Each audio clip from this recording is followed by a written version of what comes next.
안녕하세요. 저는 양평에 살고 있는 42살 여자입니다. 요 몇 달간 정신없이 움직이느라 시간 가는 줄 모른 채 살아왔었는데요. 이제야 숨 좀 돌릴 수 있을 정도의 여유가 생겨 여러분들께 제가 겪어온 삶을 풀어보려 합니다. 10년 전에 남편을 알게 돼서 결혼까지 하게 되었고, 저희 부부가 어렵게 이어진 만큼 정말 열심히 살아가고 있었습니다. 저는 초원이었지만 남편은 재혼이었거든요. 그리고 남자아이가 하나 있었는데 몸이 아픈 아이였어요. 그래서 저희 부모님이 심각하게 반대를 하셨죠.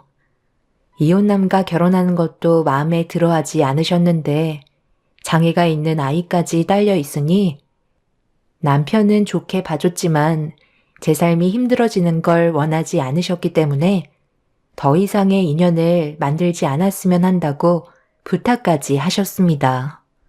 하지만 저는 이미 부모님께 결혼하겠다는 말을 꺼내기 전부터 아이와의 관계가 형성이 되어 있어서 크게 문제 삼지 않았었어요. 그리고 모든 걸 감수할 정도로 남편을 사랑하고 있었죠. 결국 오랜 시간 설득 끝에 부모님은 결혼을 허락해 주셨고 제가 잘 살아가길 바라셨네요. 남편의 전처는 아이한테 문제가 있다는 걸 알게 된 이후 태어난 아이를 불쌍하게 여기기보다 되려 육아를 포기한 채 밖으로 떠돌다가 결국 이혼까지 이어지게 되었다고 하네요. 이런 딱한 사정이 제 마음을 더 아프게 했던 것 같아요. 다른 사람들은 남편을 선택한 저를 이상하게 생각하실지 모르시겠지만 남편을 진심으로 사랑하기 때문에 모든 걸 감수할 수 있을 정도로 저는 마음에 준비가 되어 있었어요. 제가 며느리로 들어온 이후 시댁 식구들은 저를 정말 잘 대해 주셨고 무난한 결혼 생활을 이어나갔습니다. 시댁 식구들도 아이를 돌봐주는데 두 손 놓지 않고 도와줬기 때문에 크게 무리될 건 없었습니다. 그런데 어느 날부터 시댁 식구들은 조금씩 저에게 많은 걸 바라셨어요. 당연히 아이가 저와 제일 많이 붙어 있는 시간이 많으니 서로가 적응이 된 만큼 시댁 식구들의 소홀함은 그럴 수도 있을 거라 생각했었는데 제가 급한 볼일이 있어서 아이 돌보는 걸 부탁하려 해도 전화를 받지 않았습니다. 의도적으로 피하려는 시집 식구들의 행동이 눈에 보이기 시작하자 남편도 어느 정도 눈치를 채고 있었는지 주말에 시댁 식구들과 한자리에 모여 식사를 하면서 남편이 먼저 대화를 이어나갔습니다. 동생들은 그러다 쳐도 엄마는 은혁이를 돌봐주셔야 되지 않겠어요? 이렇게 된 게 누구 때문인지 잘 아시죠? 걔가 집을 뛰쳐나간 게 내 탓이라는 거니? 솔직히 은혁이가 장애를 가지고 태어나지만 않았어도 이런 일은 없었겠지. 엄마가 이어주신 거잖아요. 그렇게 하지 않았다면 이런 일도 없었겠죠. 책임이 있으신 만큼 은혁이 돌보는 건 도와주세요. 이 사람은 저 하나 보고 저희 집에 들어왔는데 이런 일로 제가 목소리 높여야 되겠어요? 너희들도 엄마랑 똑같이 행동하려 하지 말고 서로 조금씩 배려하면서 살아야 되지 않겠어? 맨날 입으로만 가족이라고 하지 말고 적극적으로 도와줘봐. 너희들도 그렇고 엄마도 전부 다 내가 벌고 있는 돈으로 생활하고 있잖아요. 당연하게 생각하지 말고 도와줘야 할 땐 적극적으로 나서주세요. 은혁이 보는 게 쉬운 줄 알아? 얼마나 힘든데. 제가 좀 컸다고 이제 통제가 안 된다고. 오죽하면 우리가 피하려 하겠어? 이거 봐봐. 은혁이가 전부 다 이렇게 만든 거야. 자기가 원하는 대로 해주지 않으면 물어뜯고 머리채 잡고 핥히고 난리도 아니야. 우리도 최선을 다해주지만 정말 쉽지 않다고. 세훈이가 오빠 부인이 됐으면 이제 전적으로 혼자서 돌봐야 된다고 생각해.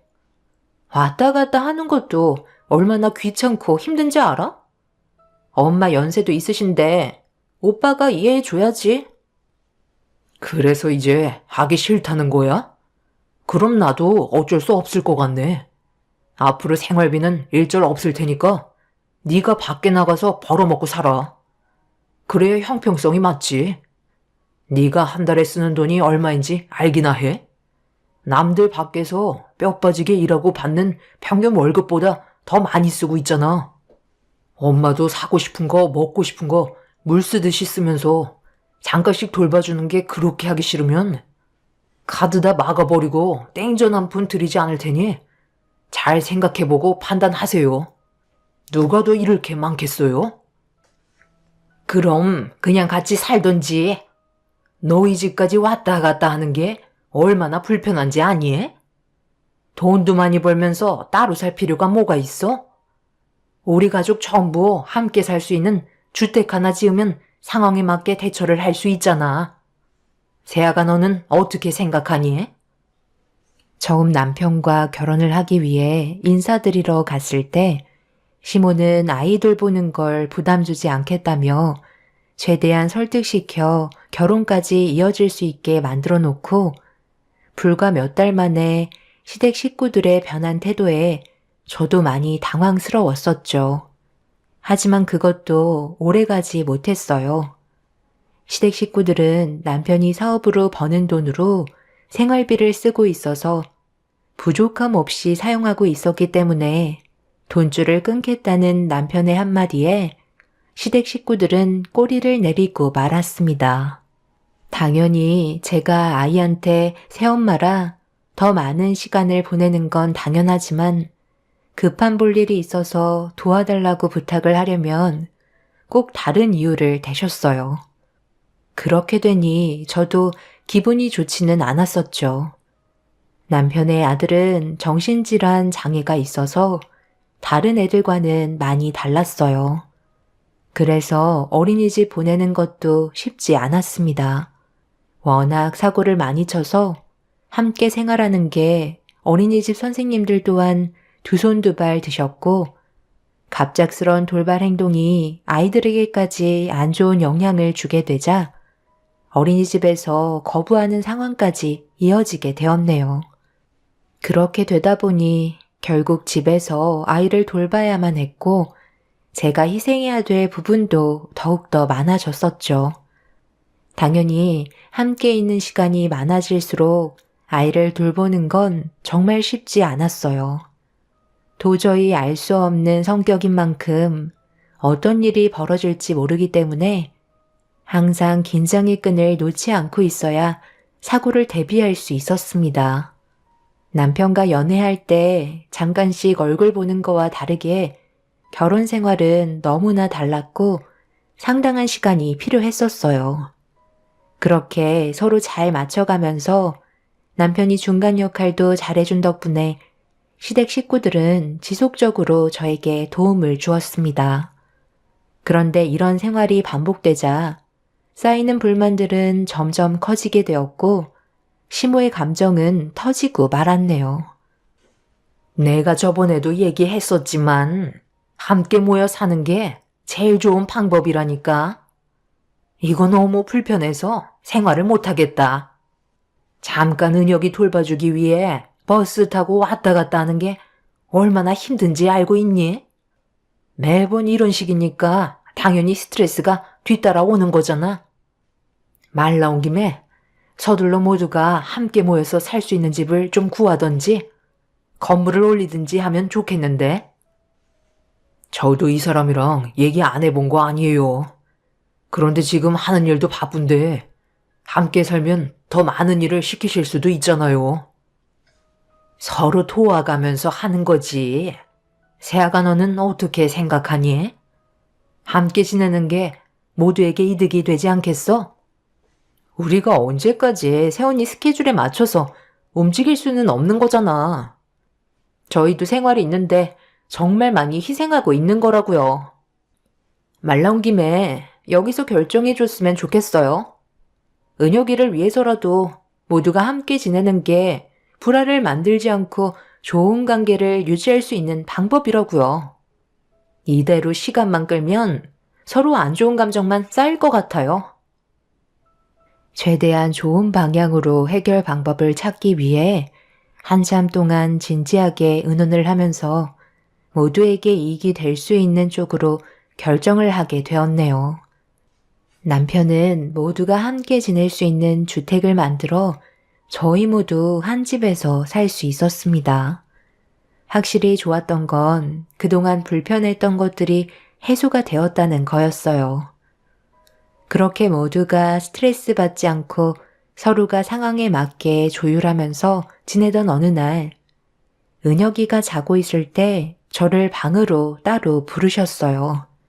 분위기를 봤을 때 기분이 좋아 보이지 않으셨고, 제가 자리에 앉자마자 시모가 그동안 저를 봐오면서 마음에 들지 않았던 점들에 대해 털어놓기 시작하셨습니다. 네가 우리 집 식구가 된 지 꽤 오랜 시간이 흘렀는데 언제까지 이런 식으로 행동할 거니? 이쯤 되면 눈치껏 행동해야지. 내 아들이 없을 땐 네가 집안일을 전적으로 매달려서 해줘야 하지 않겠니? 내가 언제까지 이런 식으로 살아야 되겠어? 나이도 있는데 며느리한테 대접을 받기는커녕 집안에서 가정부 역할을 하고 있으니 내 속이 안 뒤집어지겠니? 앞으로 네가 집에 있을 때는 은혁이도 돌보면서 집안일까지 전부 다 했으면 한다. 나도 이제 힘들어서 못 해먹겠어. 어머님이 고생하시는 거 저도 잘 알고 있어요. 그래서 항상 감사하게 생각하고 있고요. 최대한 저를 배려해 주시려는 건 알겠는데요. 저도 몸이 하나뿐이라 여기까지가 제 한계예요. 어머님도 잘 아시겠지만 요즘 들어 은혁이가 점점 더 제멋대로 행동해서 옆에서 돌봐주는 것도 많이 힘들잖아요. 그런 와중에 틈만 나면 청소하고 식사 준비에 빨래까지 제가 전적으로 하고 있어요. 제가 잠깐 쉴 수 있는 건 그이가 집에 들어와서 은혁이 봐줄 때 그때 잠깐 앉을 수 있는 시간이 생기는 거고요. 그런데 어머님께서 저에게 뭘 더 바라시는지 모르겠어요. 아예 손을 놓으시겠다는 건가요? 내 말을 이제야 이해한 거니? 나는 이제 손을 놓겠다는 거야. 그게 잘못된 건 아니잖아? 며느리로 들어왔으면 발에 불이 나도록 뛰어다니는 건 당연한 거지. 네가 일을 하는 것도 아니고 애 보면서 집안일 하는 건데 전부 달라붙을 필요 없잖아? 어머님, 그럼 뭐하러 함께 살자고 하신 거예요? 그때랑 지금이랑 말이 바뀌시면 어떡해요? 제가 이렇게 살려고 그이랑 결혼한 건 아니잖아요? 이런 식의 대우는 부당하다고 생각돼요. 저 혼자 모든 걸 감당할 수 없으니까 어머님이랑 아가씨들이 도와주실 수 있는 건 해주셨으면 좋겠어요. 그래야 저도 버틸 수 있을 것 같네요. 지금 제 모습을 잘 봐보세요. 여자이기를 포기한 사람처럼 살고 있잖아요. 이런 대화 나눌 시간에 집안일 하나라도 더 했을 것 같네요. 어머님이 힘드시다고 하셨으니까 청소기만 돌려주세요. 저는 밀린 빨래하러 가봐야 하거든요. 먼저 자리에서 일어나 보겠습니다. 너 지금 나한테 명령한 거니? 나보고 청소기를 돌리라고? 방금 내가 한 말 못 들었어? 앞으로 너 혼자 다 하라고 했잖아.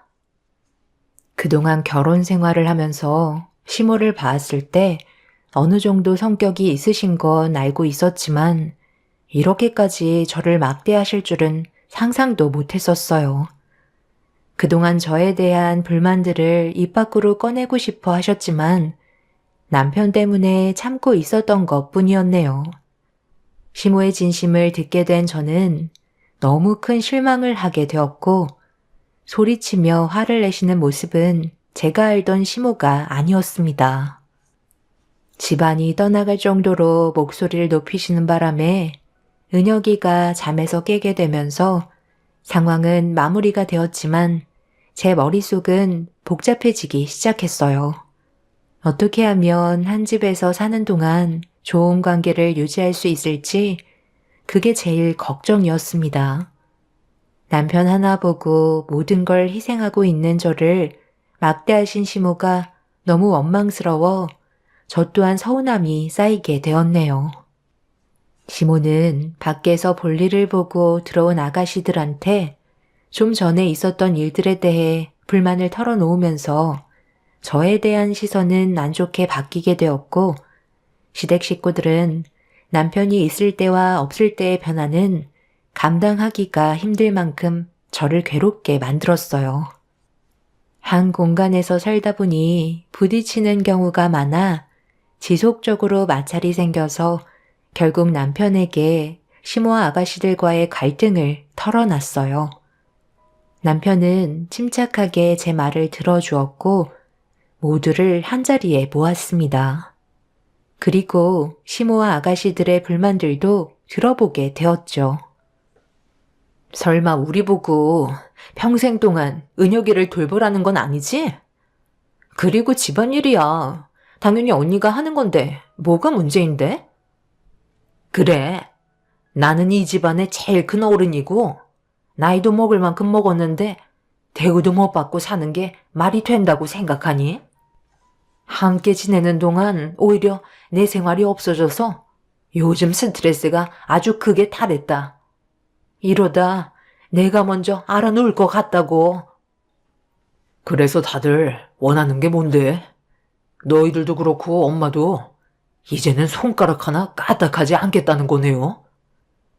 왜 또 그런 식으로 얘기하는 거야? 누가 그렇게까지 손을 놓고 있겠대?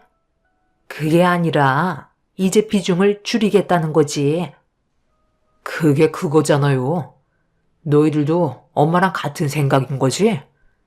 이 사람 혼자 뼈 빠지게 고생하는 건 생각 안 하고 자신이 힘든 것만 불만을 늘어놓고 있는 게 가족이 맞는 거야?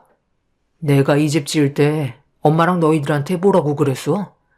신중하게 결정한 만큼 전보다 더 많은 배려를 해줘야 한다고 분명 얘기했었는데 그때는 걱정하지 말라고 하더니만 이제는 이렇게 살기 싫다는 거지? 그럼 다 때려치우면 되겠네. 본인들이 누리는 건 생각도 안 하고 배만 불러서 이제는 하기 싫다? 그럼 인연 끊으면 되겠어. 나도 이런 분위기 만들고 싶지 않은데 이렇게 살 바엔 차라리 각자 흩어져서 사는 게 오히려 현명할 것 같네. 명절 때도 이 사람만 일 시키는 거 내가 모를 줄 알아? 동생이라는 것들이 만들어 놓은 거 주워 먹기만 할 줄 알지. 하나도 도우려 하지 않고 내가 움직일 때만 눈치 보면서 하는 척하는 거 내가 모를 거라 생각했어? 지금 상황 파악이 전혀 안 되는 것 같은데 이 사람이 나랑 헤어지겠다고 하면 그때 누가 제일 많이 피해를 볼 것 같아? 우리 가족이 제일 많이 힘들어진다고. 엄마는 은혁이 감당되시겠어요? 너희들도 지금 누구 때문에 밖에서 마음 편히 볼일 볼 수 있는지 잘 좀 생각해봐. 남편이 화를 내면서 큰 소리 치자 시모와 아가씨들은 한마디도 하지 못한 채 시선을 회피하고 있었네요. 결국 시댁 식구들은 본전도 찾지 못한 채 각자 방으로 들어가 버렸고 더는 아무 말도 하지 않은 채 그날 이후 남편이 분담해준 대로 집안일을 할 수밖에 없었습니다. 그렇게 하지 않으면 인연을 끊을 거라는 충격적 말은 시댁 식구들에게 가혹할 정도로 심한 말이었어요. 금전적인 지원이 전부 끊긴다는 건 고생을 사서 해야 된다는 거였죠. 밖에서 일을 하기 싫은 아가씨들은 더 이상 불만을 표출하지 않고 묵묵히 시키는 대로 움직였어요. 시모 또한 더는 문제를 제기하지 않았죠. 하지만 시댁 식구들과의 관계는 좋아지지 않았습니다. 서로 웃으면서 지낼 수 있는 사이로 발전하지는 못했었어요. 시집 식구들은 억지로 살고 있는 거였죠. 저도 힘든 건 마찬가지였지만 그렇다고 똑같이 행동할 수는 없기 때문에 언제나 활기차고 적극적인 모습으로 행동하면서 시집 식구들에게 살갑게 다가가려 노력을 지속적으로 하고 있었습니다. 그렇게 주어진 환경에서 열심히 살아가던 도중 시모가 전화 한 통을 받았는데 핸드폰을 떨어뜨렸고 그 자리에 주저앉아 버렸어요. 초점을 잃어버린 얼굴로 넋이 나가 있자 핸드폰을 들어 수화기에서 들려오는 남자분의 목소리를 들으며 무슨 이유 때문에 전화를 했는지 다시 물어본 순간 저 또한 믿을 수 없는 말을 전달받게 되면서 충격에 헤어나오질 못하게 되었네요. 남편이 퇴근을 하고 집으로 돌아오던 도중 중앙선을 침범한 음주운전 차량과 정면 충돌이 이루어졌고 사고 현장에서 남편이 세상을 떠나게 되었다는 충격적인 소식이었네요. 전혀 예상하지 못했던 상황이라 어떻게 해야 할지 몰라 아무것도 못하고 있는데 주저앉아 오열을 하고 계신 시모가 저에게 다가오시더니 갑자기 제 머리채를 잡으며 난리를 치기 시작하셨어요. 저 때문에 세상을 떠난 거라고 모든 걸 제 탓으로 돌리고 있었습니다. 남편을 잃은 충격이 너무나 컸는지 시모의 말이 제 귀에 잘 들어오지 않았고 머리채를 잡히고 있는데도 아무런 느낌도 들지 않았습니다. 한순간에 집안의 가장이 무너지게 되었고 원하지 않는 장례식을 치러야만 했어요. 그런데 문제는 남편이 세상을 떠나고부터 시작이 되었네요. 장례를 끝내고 앞으로 어떻게 살아가야 할지 걱정을 하고 있는데 저희 부모님이 찾아오셨어요. 아무래도 저 혼자 남겨진 게 계속 마음에 걸리셨는지 대화를 하시려고 온 것 같았습니다. 김서방이 세상을 떠났으니 제 딸이 더 이상 이 집안에 남아있을 이유가 없을 것 같아 이렇게 찾아왔습니다. 그러니까 내 아들이 없으니 이제 그만 관계를 끊겠다는 건가요? 저희가 받은 상처는 전혀 생각하지 않으시는군요.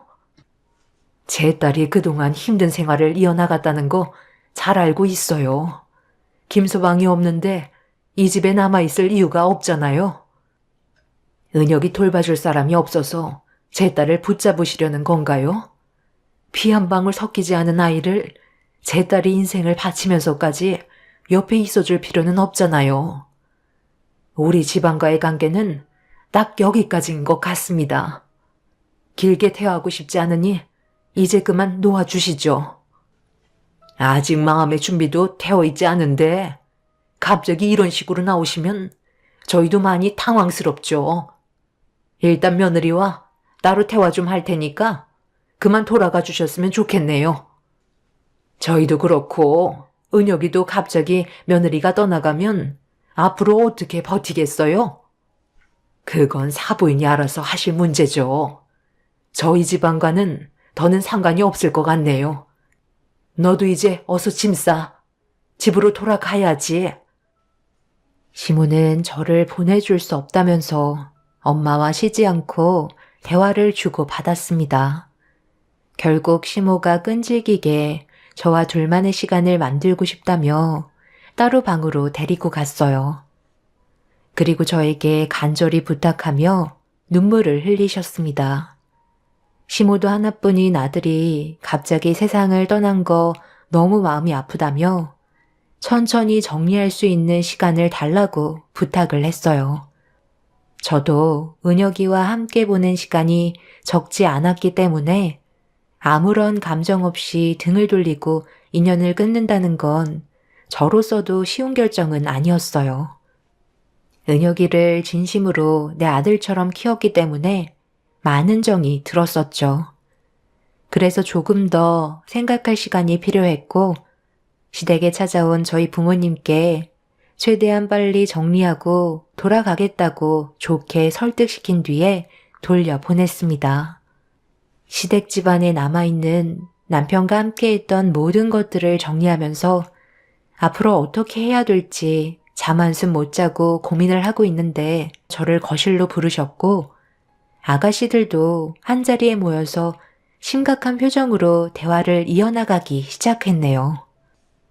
내 아들이 세상을 떠났으니 아무래도 재산 문제가 제일 큰 일일 텐데 네가 법적으로 배우자로 등록되어 있는 만큼 너한테 내 아들 재산의 절반이 넘어가겠지만 나는 그걸 받아들일 수 없을 것 같다.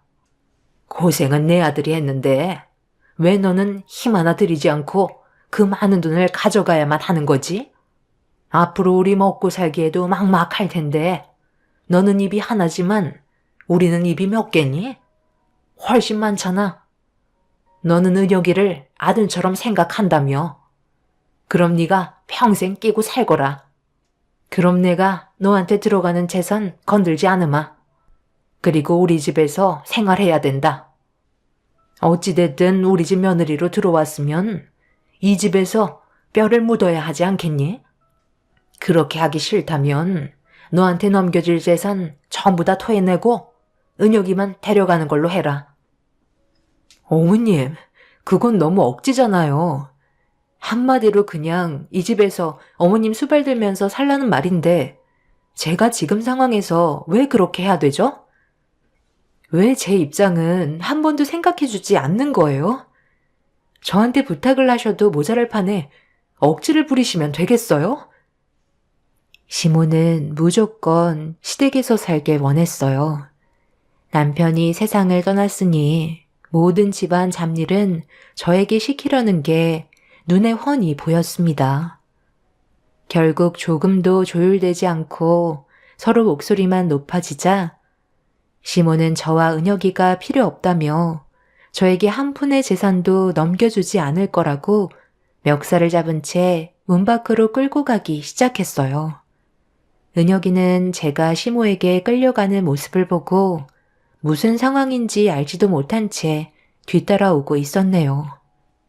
아가씨들도 합세에서는 저를 뒷산 야산에 내버렸고 추운 겨울날 신발 하나 신지 못하고 쫓겨나 버리게 되었습니다. 무슨 짓이냐고 고래고래 소리를 지르자 저보고 재산 한 푼 줄 수 없다며 은혁이와 함께 남편의 뒤를 따라가라는 충격적인 말을 꺼낸 뒤 아가씨들과 집으로 돌아갔습니다.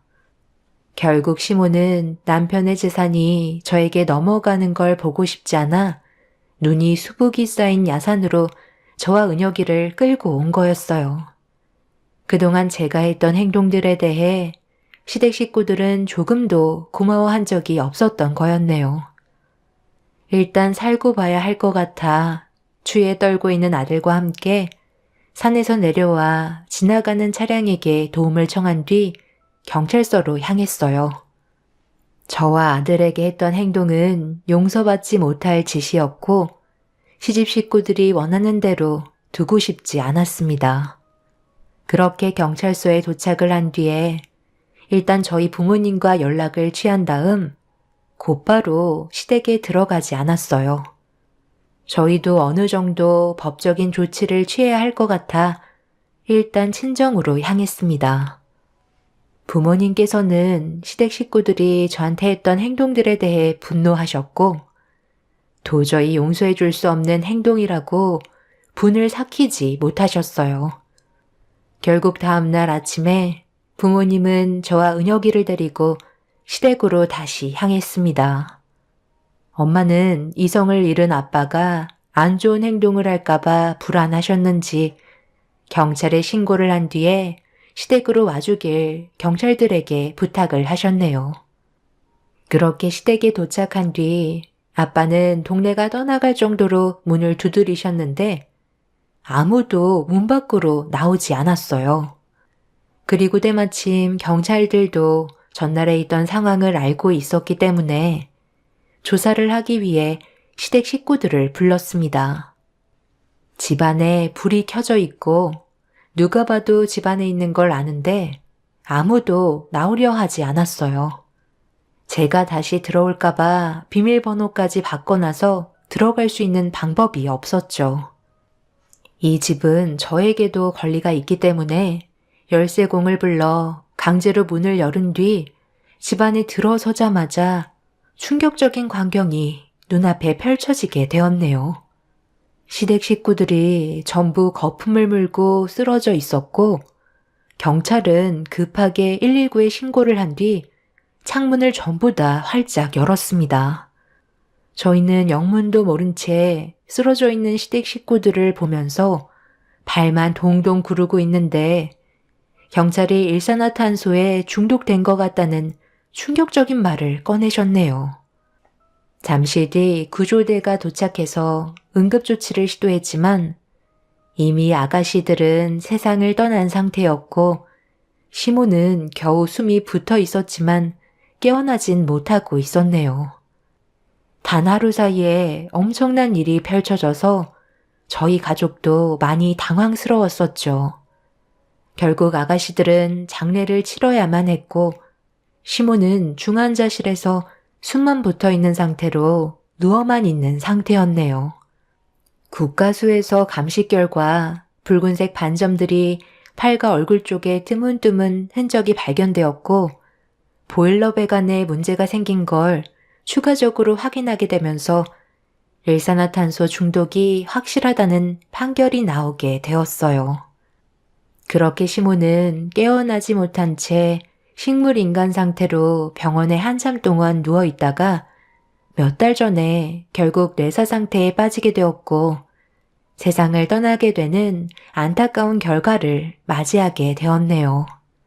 그렇게 시모도 장례를 치른 뒤 보내드렸지만 한편으로는 씁쓸하네요. 만약 저도 그때 함께 있었다면 지금 저와 아들은 이 세상 사람이 아니었겠죠.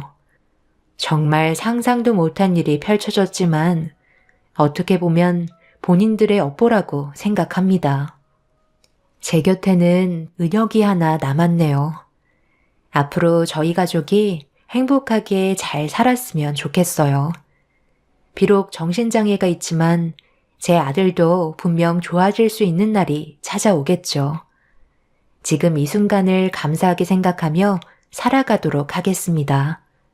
여러분들께서도 현재의 삶에 최선을 다하시고 좋은 일들만 가득하시길 바랍니다. 감사합니다.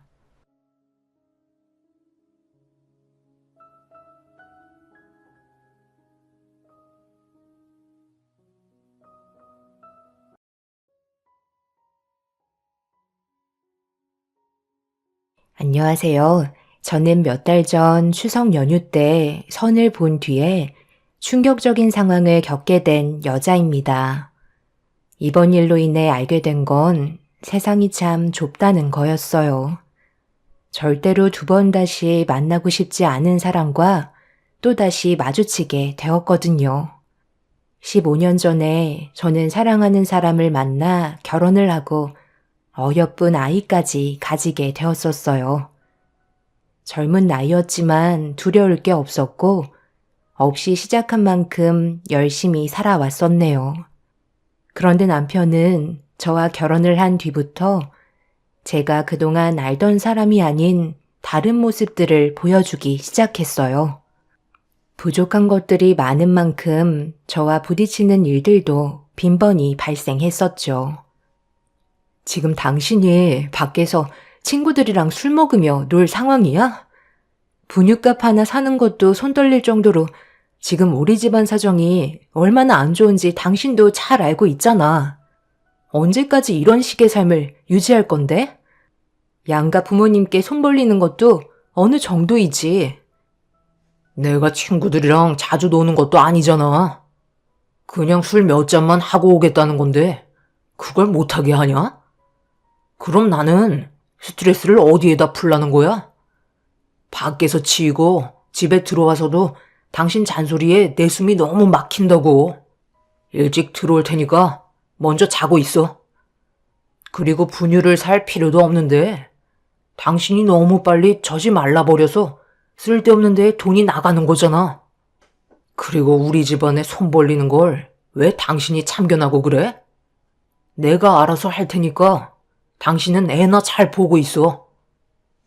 혼자 살 때는 충분히 그럴 수 있지만 지금은 전혀 다른 상황이잖아. 당신은 집안의 가장이야. 나랑 내 딸을 먹여 살릴 의무가 있는 거라고. 그런데 지금 우리 결혼하고 나서 회사를 몇 번이나 옮긴 거야? 오늘도 나랑 한마디 상의도 없이 퇴사해놓고 스트레스 풀러 나가겠다고? 그럼 집에 혼자 있는 나는? 통장 잔고가 맨날 바닥을 보이고 있는데 내가 받는 정신적 고통은 한 번이라도 생각해 봤어? 아빠가 됐으면 제발 정신 좀 차리고 집안을 키울 생각부터 하라고. 남편은 제 말을 전혀 들을 생각도 없었는지 더 이상 대꾸도 하지 않은 채 집 밖으로 뛰쳐나갔습니다. 아빠라는 사람이 저와 이제 막 세상 밖으로 나온 자기 자식을 지킬 생각은 하지 않고 친구들과 술을 먹으러 나간다는 게 이해할 수가 없었어요. 제대로 된 가정을 꾸리고 개인 생활을 한다면 누가 말리겠어요. 기본적인 것조차 하지 않는 남편의 무책임한 행동은 저에게 많은 실망감을 안겨주었고 결국 참아왔던 눈물과 후회가 밀려왔어요. 그리고 남편은 날이 가면 갈수록 자기 멋대로 하려는 행동이 말리면 말릴수록 점점 더 심해지기 시작했어요. 그래서 이 문제를 더 이상 참고 넘어가다간 저와 아이는 길바닥에 주저앉을 수도 있을지 모른다는 불안감 때문에 시모에게 제가 힘든 점을 얘기했어요. 둘이 좋다고 결혼할 때는 언제고? 이제 와서 힘들다고 투덜거리면 내가 도와주기라도 할 줄 알았어? 애까지 들쳐매고 여기까지 찾아와서 어쩌자는 건데? 돈을 보태주는 것도 하루 이틀이지. 나한테 돈을 맡겨놓은 것도 아니고 계속해서 도와달라고 하면 돈이 무한으로 나오니? 내가 그래서 뭐라고 그랬어? 충분히 여유 있을 때 결혼하라고 했었잖아? 어머님, 그 사람이 저한테 프로포즈 할 때 그랬어요. 지금 당장은 많이 부족하지만 둘이 열심히 살다 보면 분명 자리 잡을 수 있는 날이 올 테고 앞으로 더욱더 좋아질 거라고 저에게 믿음을 줬었다고요. 그런데 그때 저에게 했던 말과 전혀 다른 모습을 보여주니까 저는 그게 답답할 뿐인 거예요. 어머님 손주랑 제가 힘들어하는데 이런 식으로 방치하실 건가요? 제발 그이가 정신 좀 차리고 가정에만 충실할 수 있도록 어머님이 도와주세요. 저희 사정 잘 아시잖아요.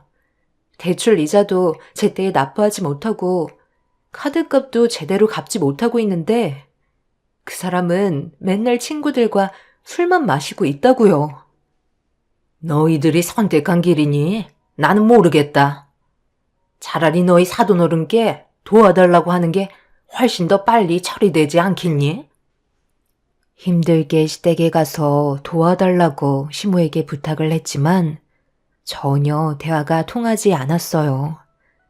저희 부모님께는 진작에 손을 벌렸었기 때문에 형편이 어려운 친정에 더는 피해를 주고 싶지 않았고 남편의 잘못된 행동을 저희 부모님이 감당해야 될 필요는 없다고 생각했었습니다.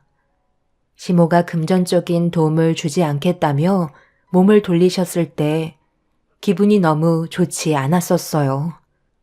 시모 아들이 집안의 가장 역할을 제대로 해내지 못하고 있는데 그에 따른 책임을 회피하는 게 저로서는 이해할 수가 없었어요. 옆에서 아무 말 없이 묵묵히 듣고 있던 시부도 도와달라고 부탁하는 저를 모른 척 하셨고 이렇게 사는 건 아니라고 생각돼 차라리 그냥 이혼하겠다며 시댁에서 나오게 되었네요. 시모는 아무리 개차반 아들이라도 없는 것보다 달고 사는 게 도움이 된다며 제가 선택한 걸 무르지 말라고 반품은 절대 받아줄 수 없다는 충격적인 말을 꺼내셨어요. 결국 아무것도 얻지 못하고 집으로 돌아와 졸려서 칭얼거리는 아이를 재운 뒤 이혼 서류를 테이블 위에 올려두고 남편이 들어올 때까지 기다렸어요. 차라리 저희 부모님의 도움을 받고 제가 일을 하는 게 나을 거라 생각했었어요. 남편과 함께 살면서 더 이상의 기대는 조금도 남아있지 않았어요. 제대로 좀 살아보겠다고 발버둥 치는 저와 다르게 남편은 술에 잔뜩 취해서는 집으로 들어왔었죠.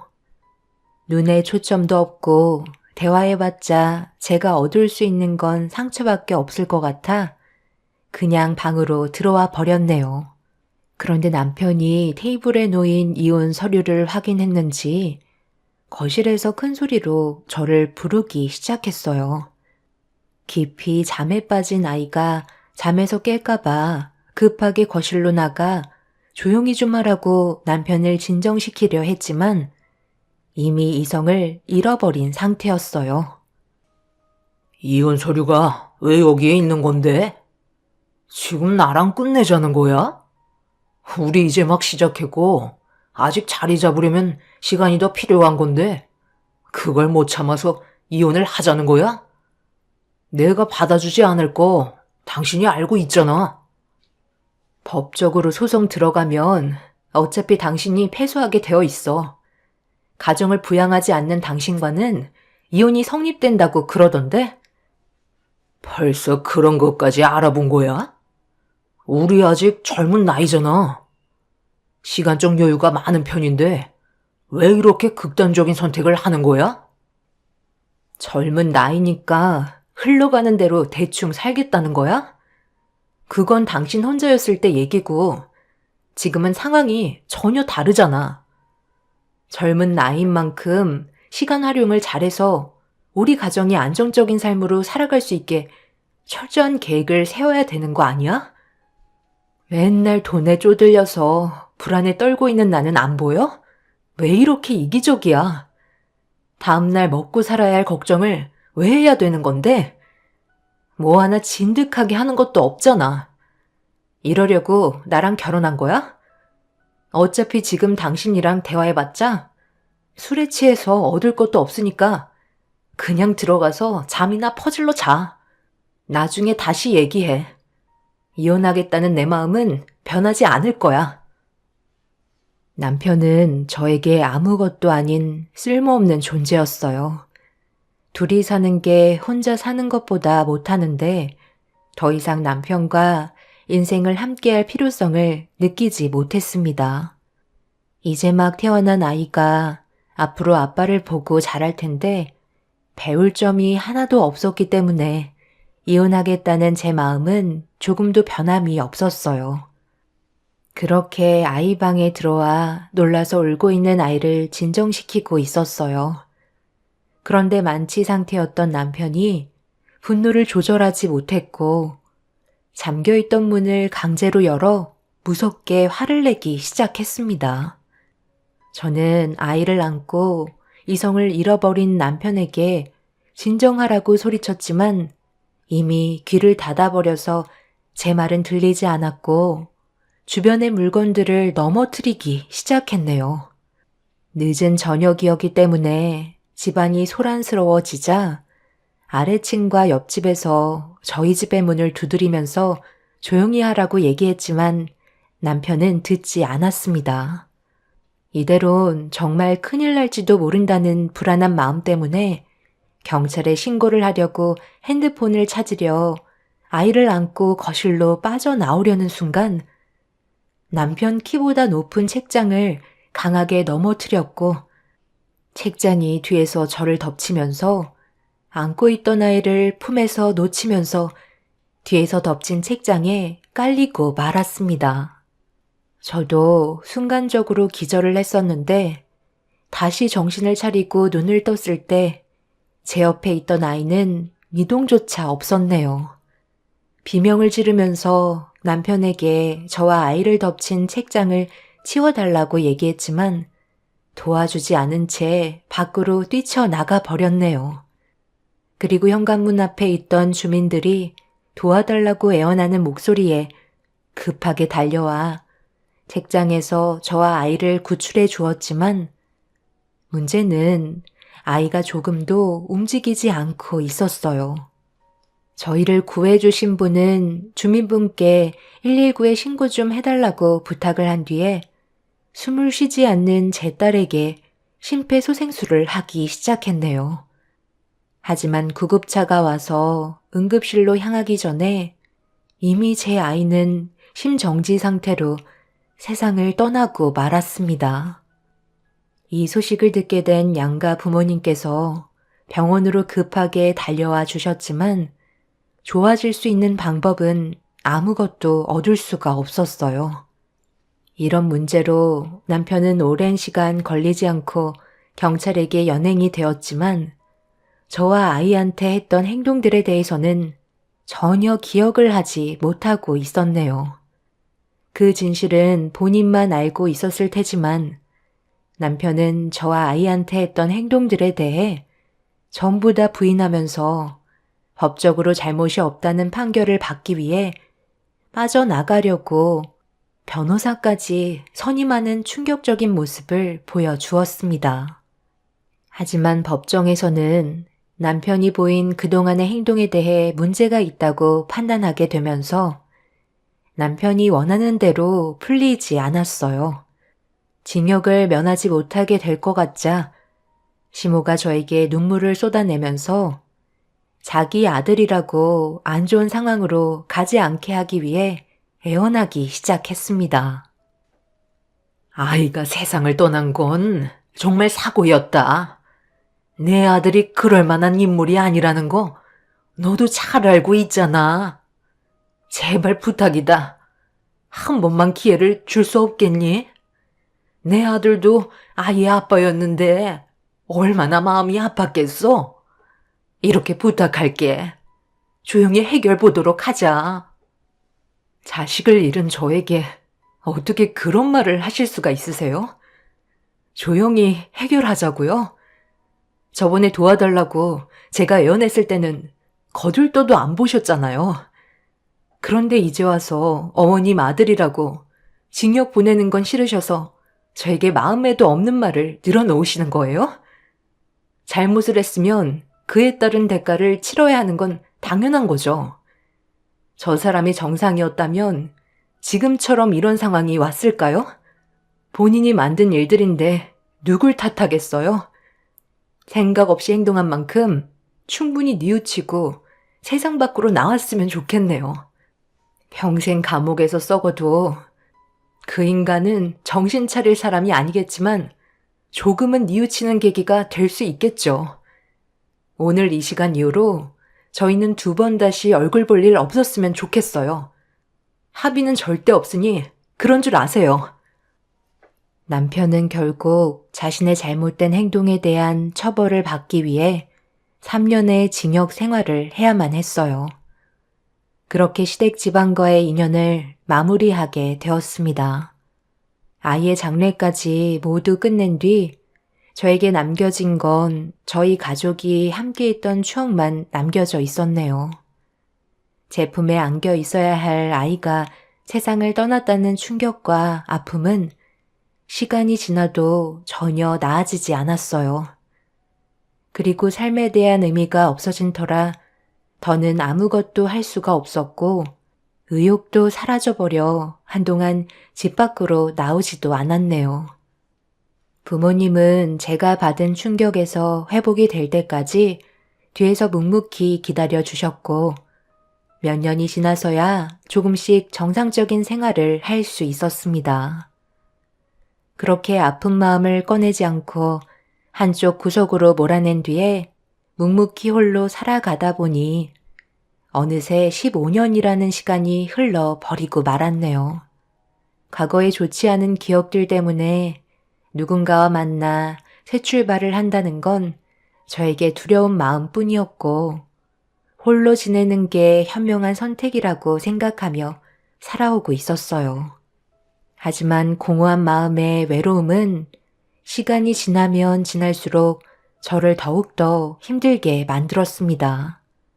삶이 힘든 만큼 누군가에게 의지를 하고 싶었어요. 그런데 주말에 시간을 내어 부모님과 함께 외식을 하면서 이런저런 대화를 주고받던 도중 엄마는 동네 약국에 총각 하나가 있는데 나이대도 저와 비슷해서 다리를 놔줄 테니 선 한번 봤으면 좋겠다는 얘기를 갑자기 꺼내셨어요. 엄마의 돌발적인 부탁에 당황한 저는 생각 없다며 다른 쪽으로 화제를 전환했지만 엄마는 기회를 놓치지 않고 계속해서 밀어붙이며 선자리를 강행하셨어요. 아빠도 그 사람을 몇 번 봤었는데 성격 좋고 정말 괜찮은 사람 같다며 좋은 관계를 만들어가는 것도 나쁘지 않을 거라면서 엄마의 말을 옆에서 거들어주고 계셨네요.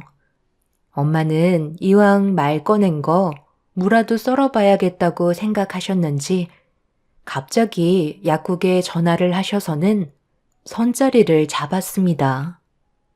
약사라는 사람의 목소리가 수화기를 통해 들려왔는데 엄마와 꽤 친해 보이는 사이 같았어요. 약사는 선자리를 거절하지 않았고 정해준 날짜에 장소로 나가겠다며 적극적인 모습을 보여주었네요.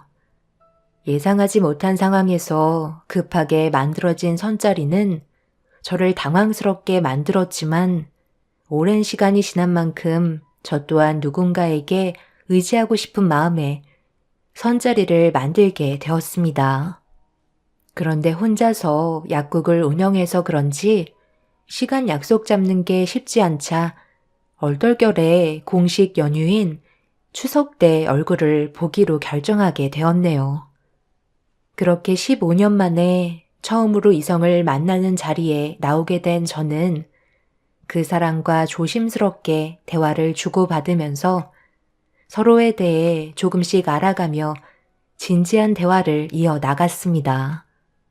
저희 둘 다 40대인 만큼 단순하게 만나려고 선자리에 나온 게 아니라는 건 둘 다 잘 알고 있었어요. 그런데 대화가 생각보다 잘 통했고 저 또한 어느새 긴장이 풀려서는 마음 편히 그 사람을 대할 수 있었는데 갑자기 저에게 추석 연휴이고 부모님 집에 근처에 있다며 내친김에 인사드리러 가면 좋겠다는 돌발 질문에 당황을 하고 말았습니다. 서로 얼굴을 본 지 몇 시간밖에 되지 않았었는데 인사를 드리러 가는 건 저에게 난감한 상황이었죠. 그런데 그 사람은 이미 저희 부모님과 인사도 나눴었고 그동안 좋은 관계 유지하며 잘 지내왔었기 때문에 저도 그 사람의 부모님께 인사드리러 가는 건 괜찮을 것 같다는 말을 꺼내었네요. 얼떨결에 그 사람의 부모님 집에 인사를 드리러 가게 되었고 집 마당에는 온 가족이 시끌벅적하게 떠들면서 명절을 즐기고 있었습니다. 제가 오자마자 그 사람의 집안 사람들이 전부 다 저를 보기 위해 문 앞까지 달려와서는 반갑게 맞아주며 좋은 반응을 보여주셨어요. 그런데 멀리에서 저와 눈이 마주친 한 사람이 그 자리에 서서 저를 멀뚱히 쳐다보고만 있길래 느낌이 이상해 얼굴을 유심히 보고 있었습니다. 저와 마주친 한 사람은 갑자기 몸을 돌려 다른 곳으로 이동하려 했고 저와 선을 본 남자가 저를 소개해 주겠다며 데리고 오려던 도중 자기 아내에게 가봐야겠다며 그 사람의 손을 뿌리쳤어요. 갑작스러운 행동에 살짝 당황했는지 어색한 웃음을 보이면서 매형은 자기 누나밖에 모른다며 매형이라는 사람을 보내주었네요. 워낙 멀리에 있어서 제대로 얼굴을 확인하지 못한 채 저를 반겨주신 가족분들께 인사를 드리며 마련해주신 자리에 앉았는데 약사의 누나라는 분은 제가 궁금했는지 급하게 밖으로 나와서는 저를 보며 인사를 건넸어요. 그런데 멀리에서 계속 저를 바라보고 있는 한 남자에게 계속해서 시선이 가게 되었는데 약사의 아버님께서 멀리에서 저를 보고 있는 그 사람을 데리고 제 쪽으로 오고 있었네요. 억지로 끌려오고 있었는데 가까이 다가오는 모습에 저는 너무 놀란 나머지 고개를 돌릴 수밖에 없었습니다.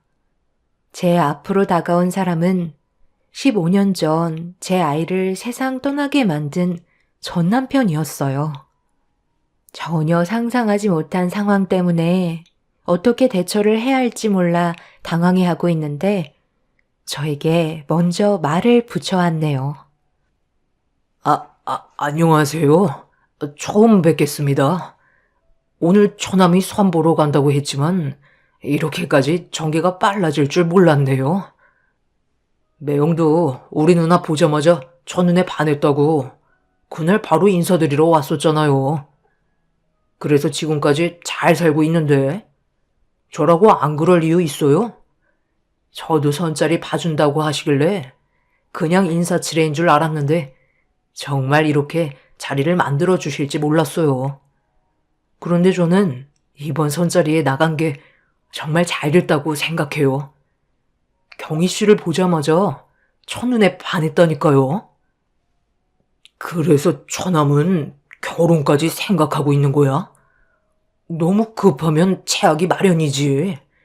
뭐든 천천히 결정하는 게 좋아. 그럼 매형은 우리 누나랑 급하게 결혼해서 후회하신다는 거예요? 저는 경희 씨한테 느끼는 감정이 솔직한 것 뿐이에요. 그래, 그건 나쁘지 않은데 뭐든 신중해서 나쁘지 않다는 거지. 내가 언제 천하무견을 반대한 적이 있었어?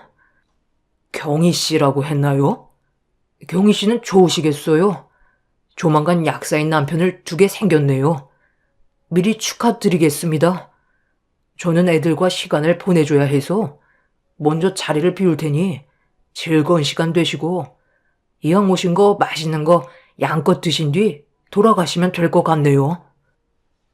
전 남편은 저를 아예 모른 척하고 있었어요.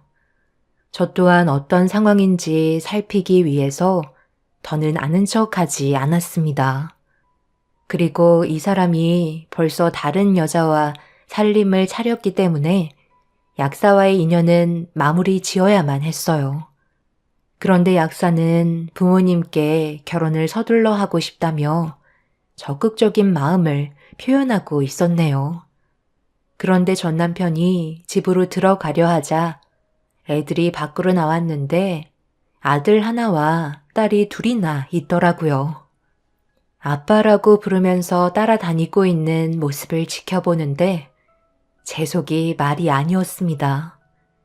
저와 결혼했을 때와 다르게 그 사람은 안정적인 가정을 꾸리며 살고 있었고 자식을 셋이나 낳고 사는 모습을 보니 저는 너무 화가 치밀어 올랐어요. 전 남편 때문에 저는 제대로 된 삶을 살지도 못했는데 전 남편은 구치소에서 나와 또 다른 여자를 만나 애까지 낳고 사는 모습을 보니 도저히 용서해주고 싶은 마음이 없었네요. 저는 그 사람과 잠깐이라도 대화가 필요했기 때문에 잠시 화장실을 간다며 전 남편에게 눈빛을 보냈고 저희 둘은 화장실 앞에서 대화를 주고받기 시작했어요. 그런데 전 남편은 저에게 사과부터 하지 않고 자신의 가정이 깨질까봐 저에게 겁부터 주고 있었네요. 당신 나한테 솔직하게 얘기해봐. 내가 힘들게 꾸린 가정을 지금 망치러 온 거 아니야? 딱 봐도 복수하러 온 거 같은데? 우리 지금 15년 만에 얼굴 보는 건데 나한테 할 말이 그런 거 말고는 없는 거야? 내 얼굴 봤으면 과거에 당신이 나한테 했던 행동들 전부 사과부터 해야 되는 게 우선 아닌가? 나는 지금까지 이렇게 살고 있었는데 당신은 애도 셋이나 낳고 안정적인 가정을 꾸리면서 살고 있네. 세상 떠난 내 아이한테 미안하지 않아? 나는 아직까지 그때의 기억을 조금도 잊은 적 없이 살고 있었어. 술만 먹고 설치지만 않았어도 지금쯤 중학생이 되었을 거라고. 이렇게 살고 있는 모습을 보니 더 용서해주고 싶지가 않네. 당신이 어떤 사람이었는지 지금 당장 나가서 전부 다 발설하고 똑같이 무너뜨려 주겠어. 그렇게 하기만 해봐. 내가 가만 둘 것 같아? 애들한테 상처를 주는 순간 당신 인생도 끝나는 줄 알라고. 내가 지금 잃을 게 있을 거라 생각해? 어디서 지금 나한테 큰 소리야? 누가 잃을 게 더 많을 것 같은데? 너도 똑같이 당해봐야 돼. 자식을 잃은 슬픔이 얼마나 아픈지 한번 겪어봐야 한다고. 그때는 못했으니까 지금의 삶은 후회하고 싶지 않아 열심히 살았나 본데 네가 어떻게 살고 있는지 전부 다 보게 됐으니 두 눈 뜨고 보고만 있을 순 없지. 구치소에서 나와서 나한테 찾아와 한 번이라도 진심으로 사과를 했다면 나는 그래도 당신에게 안 좋았던 감정 털어버리고 보내주려 했었어. 하지만 단 한 번도 나를 찾아오지 않았잖아? 시부모님은 잘 계시나? 당신 가정을 무너뜨리는데 와서 구경하라고 하셔야지. 일단 당신 아내부터 만나서 얘기 좀 해야겠네. 딱 봐도 엄청 순수해 보이고 아무것도 모르는 쑥맥 같더구만. 집안이 꽤 부유한 것 같은데 돈 보고 결혼을 계획했나 봐. 약사인 그 사람한테는 미안하지만 당신이 얼마나 나쁜 사람인지 아는 게 내가 도와주는 길인 것 같네. 그 사람한테 아무 말도 하지 마. 내가 잘못했어.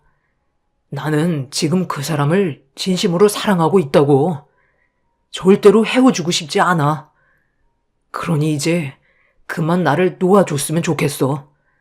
하라는 대로 전부 다 할 테니까 우리 가족만 건들지 말아줘. 내가 이렇게 무릎 꿇고 싹싹 빌 테니까 제발 한 번만 다시 생각해줘라. 뭐를 원해? 돈을 원하면 달라는 대로 줄게. 15년간 내가 겪은 아픔을 돈으로 환산하겠다고? 그렇게나 주머니가 두둑한 거니?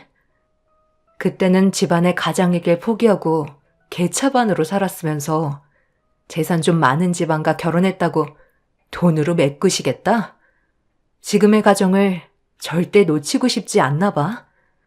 내 딸이 당신의 무책임한 행동 때문에 세상을 떠났는데 그게 돈으로 환산이 될 것 같니?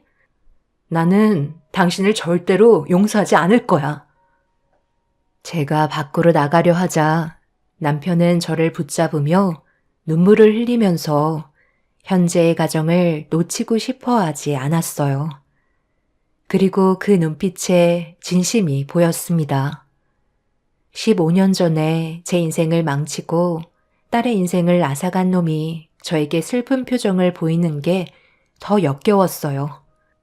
그래서 더는 그곳에 있고 싶지 않아 대충 상황을 정리한 뒤에 일단 집으로 돌아왔습니다.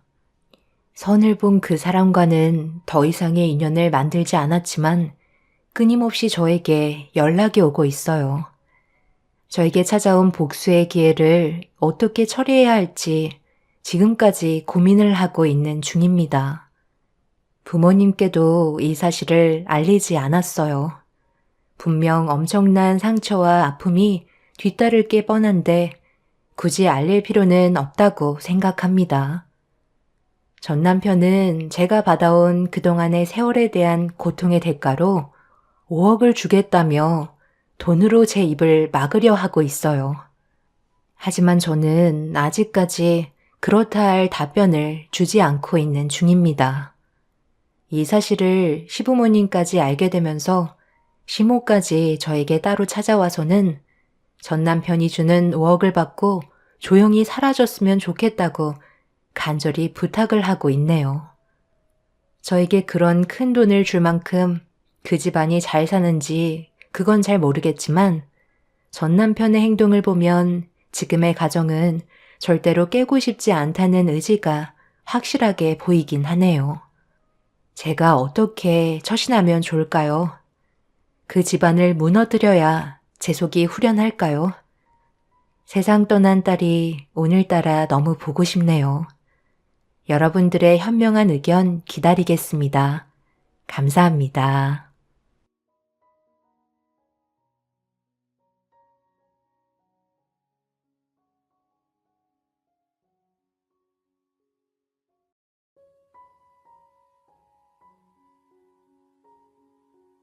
안녕하세요. 저는 안양에 살고 있는 30대 중반 여자입니다.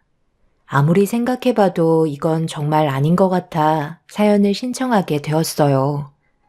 남편과 결혼을 하고 1년 만에 충격적인 일들이 제 눈앞에 펼쳐졌고 정말 정신없는 날들의 연속이었습니다. 여러분들께서도 현재 집안 식구들의 행동에 대해 판단해 보시길 바랍니다. 시댁에 처음 인사를 드리러 갔을 때 형님 내외가 제 얼굴을 보자마자 결혼을 반대했었어요. 저는 이유도 알지 못한 채 어리둥절한 상태였었죠. 보통 결혼을 하려고 인사를 드리러 가게 되면 일단 서로의 분위기를 살핀 뒤 궁금했던 점들에 대해 질문하고 답하는 식으로 서로를 알아가는데 형님은 모두가 한자리에 모여 앉은 순간부터 저에 대해 강한 거부감을 나타내셨고 그로 인해 집안 분위기는 정말 안 좋아지게 되었었죠. 형님이 이래라 저래라 할 수 있는 위치가 아닌데 문제를 제기한다는 건 시부모님을 무시하는 행동이었습니다. 시모는 형님의 말투를 마음에 들어하지 않으셨어요. 결국 첫 인사를 가게 된 날, 저는 형님 내외와 시부모님의 인상이 일그러지는 모습을 봐야만 했어요. 정말 중요한 날이었는데 집안 분위기가 결혼을 갈등하게 만들었습니다. 첫째, 너 혹시 서로 알고 있는 사이인 거야? 아니지? 그런데 어떻게 초면인 사람한테 그런 식으로 행동할 수가 있니? 너 때문에 우리 집안의 안 좋은 이미지를 가지게 돼서 내 아들 결혼식에 문제가 생기면 책임질 수 있니? 제가 왜 책임을 져요? 마음에 들지 않는다는 말도 못하나요? 한 식구가 되려면 아버님, 어머님만 결정하시면 안 되잖아요. 내가 며느리를 받아들이려는 기준을 삼는 건데 왜 네가 참견을 하려는 건데? 분위기 흐릴 거면 방에 들어가 있거라. 어머님, 제가 이 집에서 일을 제일 많이 하는 입장이고 직접적으로 부딪혀야 되는데 당연히 저도 의견을 내야 하는 거죠. 아직 대화도 나누지 못해봤는데 얼굴 보자마자 무조건 결혼 반대한다고 하면 어느 누가 우리 집안에 며느리로 들어오겠어? 형수님, 지금 뭐 하시는 거예요? 아무리 그래도 그렇지 이건 아니죠. 이 사람이 안녕하세요 한마디 했는데 마음에 안 든다고 인상부터 쓰시는 게 정상적이라고 생각하시나요? 도대체 뭐가 문제인데요? 잘못한 것도 없지 않나요? 일단 방에 들어가 있거라. 이유야 어찌됐든 시부모 앞에서 먼저 큰소리 친 건 첫째 네가 무조건 잘못한 거다. 왜 이 사람한테만 뭐라고 하시는데요? 마음에 안 든다고 얘기할 수도 있는 거지. 지금 그거 가지고 이런 식으로 대하세요? 시부모님과 남편이 형님에게 큰 소리를 치자 아주버님이 화가 많이 나신 듯 형님을 데리고 방으로 들어가셨어요. 저도 갑작스러운 상황 때문에 많이 당황스러웠고 시선을 어디에다 둘지 몰라 난감하기만 했었습니다. 시모는 놀란 저를 진정시키며 미안하다는 말을 반복하셨어요.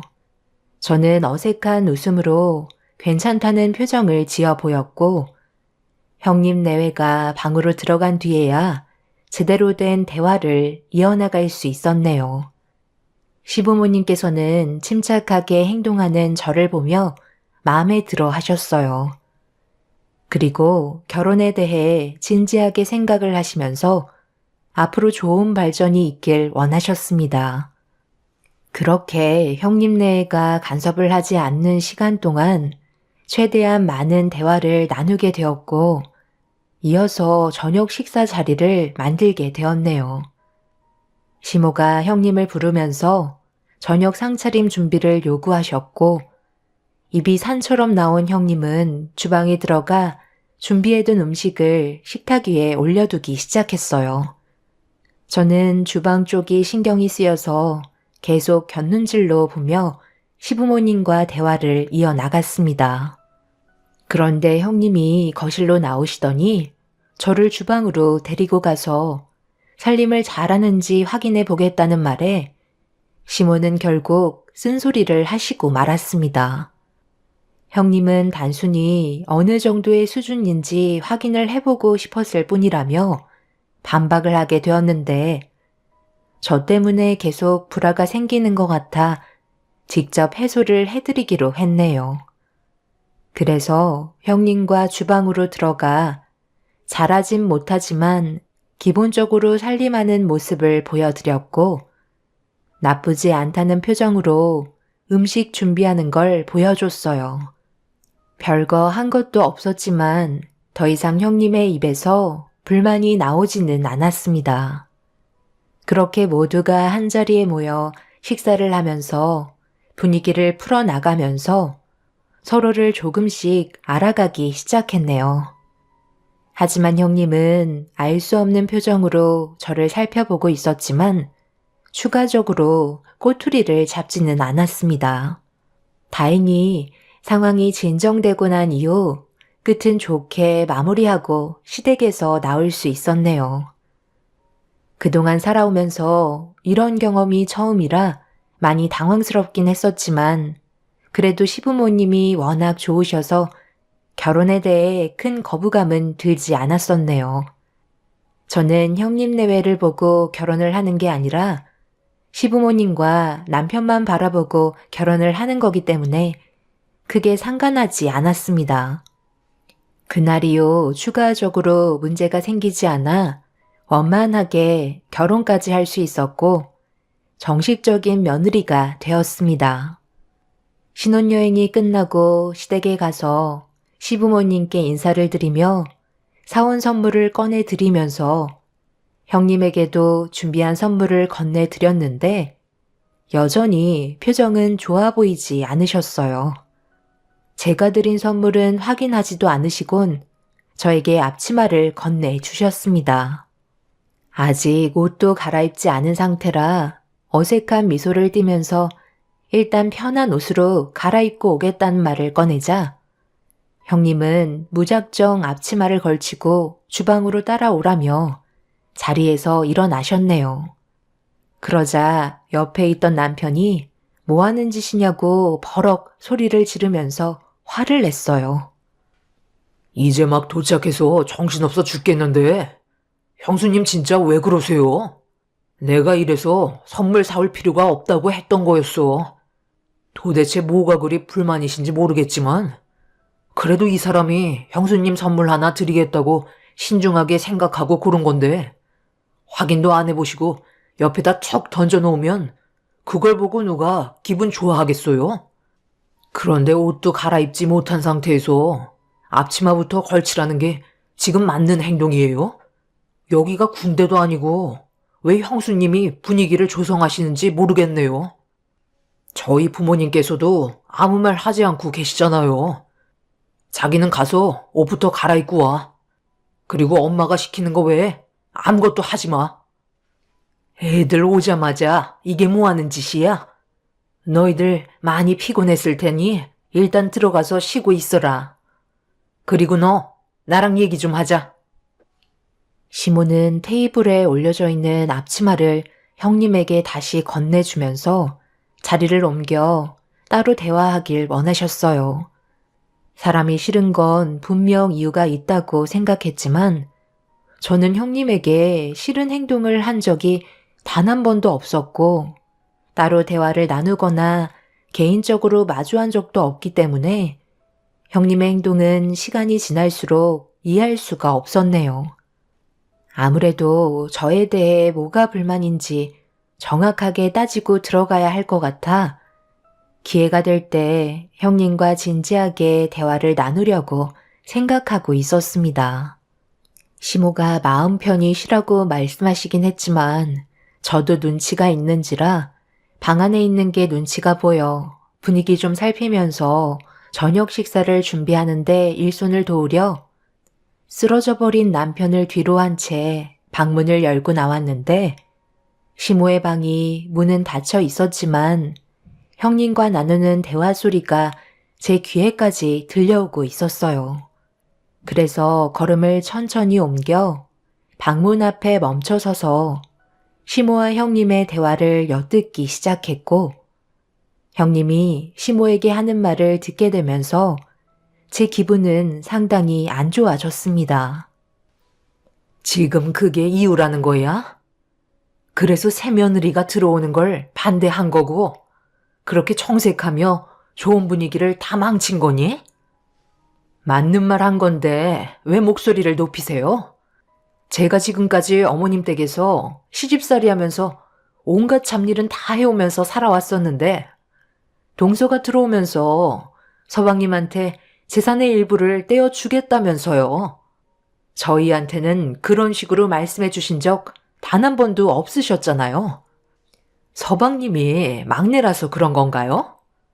아버님, 어머님 재산의 권리는 이제 두 분이 결정하실 일이 아니세요. 내가 그동안 피땀 흘려 모은 재산, 이제 막 시작하는 내 아들한테 일단 먼저 떼어주겠다는 게 그게 뭐가 잘못됐다는 거니? 그런 식으로 행동하실 거면 저도 더 이상 이 집에 붙어 있을 이유가 없는 거죠.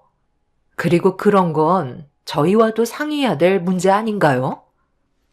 아버지께서 단독적으로 결정하시는 건 정말 잘못됐다고 생각해요. 제가 큰 아들인데 일단 저와도 상의를 하셔야죠.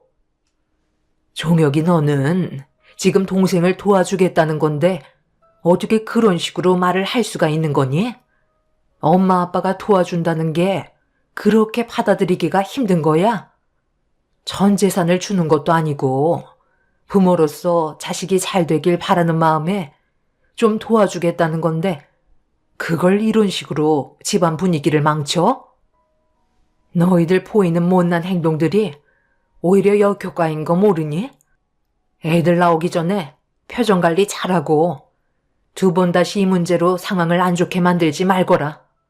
한 번만 더 새아가한테 안 좋은 표정 보이면 그땐 내가 가만두지 않겠어.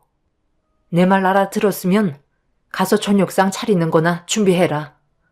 재산을 받으려고 들어왔으면 끝까지 잘해야지. 10번 잘하고 한 번 못하면 끝인 거야.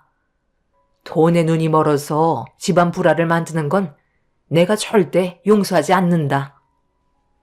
그동안 두 발 뻗고 편히 지내신 건 생각도 안 하시고 이런 식으로 저희를 대하시는 건 옳다고 생각하세요? 더러워서 안 받을게요.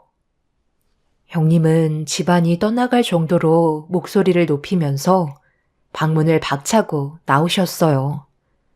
시부는 어른 앞에서 버릇없이 행동했다고 흥분을 하셨습니다. 아주버님과 형님은 이런 분위기로 한자리에 모여 저녁 식사할 기분이 아니라면서 결국 집 밖으로 나가 버렸네요. 남편에게 전 재산을 주겠다는 것도 아니고 저희가 이제 시작하는 만큼 금전적으로 무리했다는 걸 아셔서 어느 정도 도와주겠다고 하셨는데 그걸 가지고 좋지 않은 상황으로 끌고 가는 건 확실히 잘못된 거였어요. 시모는 울분을 토해내시면서 며느리 하나 잘못 들어와서 집안 말아먹게 생겼다며 돈만 밝히는 형님을 안 좋게 생각하고 계셨네요. 남편도 밖이 소란스러워지자 잠에서 깬 듯 급하게 시부모님 방으로 달려와 분위기를 살피며 저에게 어떻게 된 상황인지 물어보길래 간단하게 설명한 뒤에 시부모님을 진정시켜 드렸습니다. 결혼을 하자마자 이런 식으로 전개가 흘러갈 거라곤 전혀 생각하지 못해서 어떻게 수습을 해야 할지 몰라 일단 주방에 들어가 준비하다만 음식들로 다시 저녁 준비를 하게 되었어요. 그렇게 어느 정도의 시간이 지난 뒤 현관문이 다시 열리는 소리가 들렸고 형님과 아주버님께서 집으로 들어오셨네요. 앞치마를 한 채 형님과 얼굴을 마주하면서 음식 준비가 다 됐다고 얘기하자 아무 말도 하지 않고 주방으로 걸어오신 뒤 만들어 놓은 음식들을 살피고 있었습니다. 그 사이 시부모님께서는 주방에서 음식 냄새가 풍기자 자리에 앉으셨고 형님도 언제 그랬냐는 듯 저녁상 차리는 걸 묵묵히 도와주셨습니다. 그렇게 침묵이 흐르는 저녁 식사를 하게 되었고, 시부모님께서는 몇 숟갈 드신 뒤 방으로 들어가셨습니다. 그리고 아주버님께서는 남편과 따로 대화하길 원하셔서 다른 방으로 자리를 옮기셨습니다. 그렇게 되자 형님과 단둘이 남게 되는 상황이 발생이 됐고, 처음으로 제가 먼저 형님에게 대화를 시도했어요. 좀 전에 있던 상황들 때문에 기분이 안 좋으셨는지 쉽게 입을 열지 않으시다가 저에게 한마디 하셨습니다. 동서가 무슨 생각을 하고 있는지 모르겠지만 나는 아버님 댁에서 10년을 넘게 지내오면서 온갖 굳은 일은 전부 다 하고 지내왔었어. 그런데 갑자기 서방님이 결혼을 하신다고 하는데 그것까진 좋았다 이거야. 하지만 딱 거기까지인 거지. 금전적인 도움을 받는 건 나를 무시하는 행동을 하신 거라고. 내가 이 집에 들어오면서 조금이라도 금전적인 도움을 받았던 것 같아? 단 한 번도 없었어. 그런데 서방님이 동서랑 결혼하고 싶다는 한마디 했는데 벌써 두 분이서 재산 얘기를 하고 있더라고. 그전에는 이런 얘기 한 번도 한 적 없으셨는데 갑자기 금전적으로 도와주겠다고 말씀하시면 내가 기분이 좋았을 것 같아?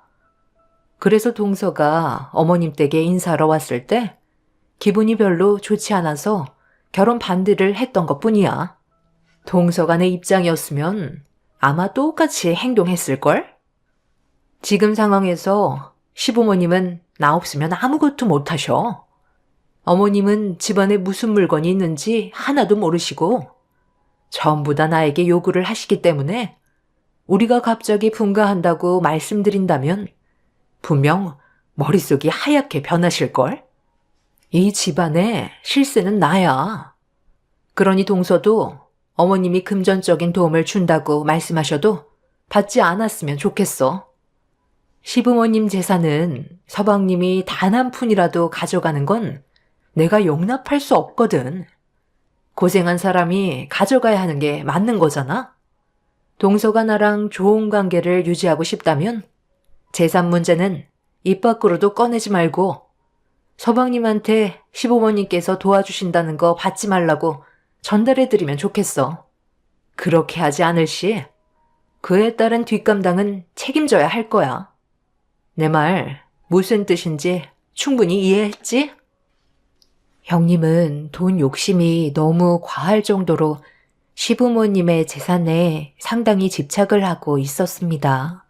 제가 시댁에 며느리로 들어오기 전부터 형님은 이미 시부모님 재산 전부를 물려받을 생각을 하고 500평 대저택 시댁에 들어온 거였어요. 그래서 돈에 대한 집착이 상당히 강했었죠. 시부께서 의류 사업을 꽤 크게 하시는데 아주버님이 그 밑에서 일을 도와드리고 있기 때문에 이 문제에 예민할 수밖에 없었네요.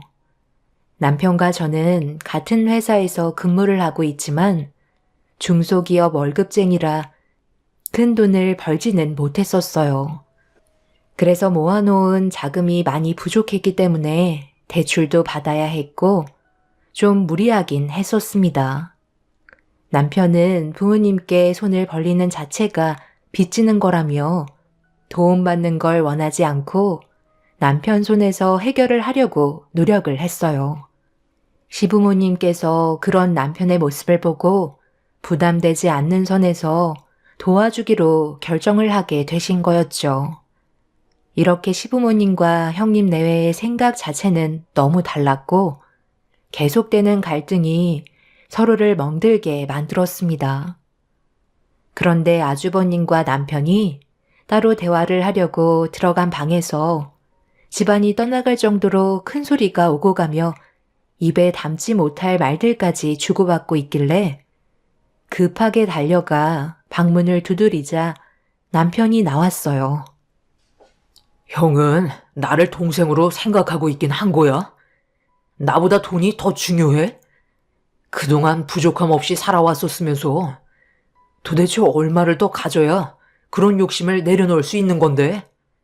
내가 받겠다고 한 것도 아닌데 이제 막 집에 들어온 우리한테 돈 얘기부터 꺼내면서 서로에게 상처를 줘야 되겠어? 이렇게까지 해서 형이 얻는 게 뭔데? 나는 한 푼도 안 가질 거니까 형이 다 가져. 이 정도일 줄 정말 몰랐는데 형한테 너무 실망했어. 앞으로 형 얼굴 보는 일은 없을 것 같다. 그래야 서로 편하게 살지 않겠어?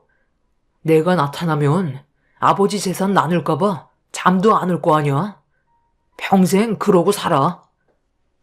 남편은 시부모님께 집에 들어가 봐야 할 것 같다며 방에 들어가 가지고 온 짐을 전부 다 차에 실은 뒤 시동을 걸었습니다. 시부모님께서는 많이 당황스러워 하셨지만 남편을 말리지 않았어요. 지금 상황에 말려왔자 서로 얼굴만 더 붉히게 되는 꼴이라 시모는 저에게 나중에 다시 전화하겠다며 일찍 들어가시라고 차에 태워 보내셨네요. 그렇게 집에 오는 동안에도 남편은 화를 가라앉히지 못했고 집에 돌아와서도 한참 동안 술을 마신 뒤에야 마음을 진정시킬 수 있었습니다. 그날 저녁 시모는 저에게 잘 들어갔는지 확인 전화를 하시면서 조만간 따로 만나길 원하셨어요. 그런데 시부가 아주버님과 목소리를 높이면서 싸우시는 게 수화기를 통해 들려오고 있었습니다. 불안한 마음이 들어 걱정돼서 남편에게 전화를 바꿔주려 하자 시모는 나중에 다시 연락하겠다며 전화를 끊으셨네요. 남편도 수화기를 통해서 시부와 아주버님이 다투는 목소리에 불안한 표정을 보였지만 이미 술이 많이 취한 상태라 저희는 어쩔 수 없이 집에 있어야만 했어요.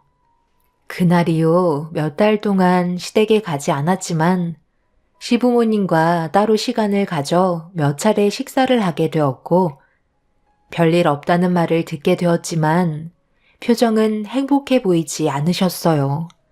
시부모님께서도 제가 들어오면서 좀 더 집안 분위기가 밝아지길 기대하고 계셨는데 형님 내외의 속마음을 듣고 나서부터 심적으로 많이 힘들어 하시는 것 같았습니다.